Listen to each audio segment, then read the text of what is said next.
ভারতীয় জলসীমায় অনুপ্রবেশ, ট্রলার সহ আটক ২৪ বাংলাদেশি মৎস্যজীবী। ফের ভারতীয় জলসীমায় অনুপ্রবেশের দায়ে একটি ট্রলার সহ ২৪ জন বাংলাদেশি মৎস্যজীবীকে আটক করল ভারতীয় উপকূলরক্ষী বাহিনী।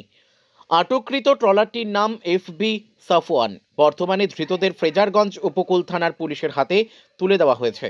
উপকূলরক্ষী বাহিনী সূত্রে জানা গেছে, গতকাল সন্ধ্যায় ফ্রেজারগঞ্জ ঘাটির কোস্ট গার্ডের একটি জাহাজ আন্তর্জাতিক জলসীমার কাছাকাছি টহল দিচ্ছিল। সেই সময় ভারতীয় জলসীমানার ভেতরে একটি ট্রলারকে সন্দেহজনকভাবে ঘোরাফেরা করতে দেখেন জওয়ানরা। ট্রলারটির গতিবিধি লক্ষ্য করে সেটিকে ধাওয়া করা হয় এবং শেষ পর্যন্ত সেটিকে আটক করা হয়। তল্লাশি চালিয়ে ট্রলারটি থেকে ২৪ জন মৎস্যজীবীকে আটক করেন কোস্ট গার্ডের সদস্যরা। তারা সকলেই বাংলাদেশের বাসিন্দা বলে জানা গেছে।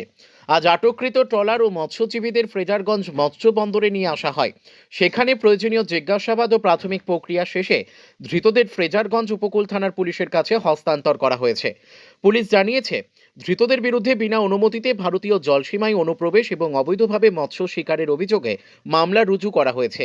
আগামীকাল ধৃত ২৪ জন বাংলাদেশি মৎস্যজীবীকে কাকদ্বীপ মহকুমা আদালতে তোলা হবে। সীমান্ত এলাকায় নজরদারি বাড়ানোর পাশাপাশি এই অনুপ্রবেশের নেপথ্যে অন্য কোনো উদ্দেশ্য ছিল কিনা তাও খতিয়ে দেখছে প্রশাসন।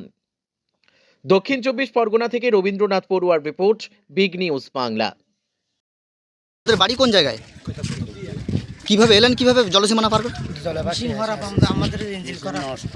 কি ইঞ্জিন নষ্ট হয়েছে। 3 দিন বাঁচতেছি। তো কাছাকাছি আপনাদের কোনো নৌকো ছিল না? নৌকো ছিল না। একটা বুট ছিল, বুটের সামনে গেলেছে দেখতে, নবী দেখতে ওনা আমাদের নটারি চলে গেছে। তারপরে আপনাদেরকে কোস্টগার্ড আটক করে। আবার ফুলগাটা আসে দেখতে আমরা বাসা। ওদের চলে গেছে, আমরা ধরে নিয়ে গেছি। সকলের বাড়ি কুতুবদিয়া। হ্যাঁ, হ্যাঁ, কুতুব দিয়া।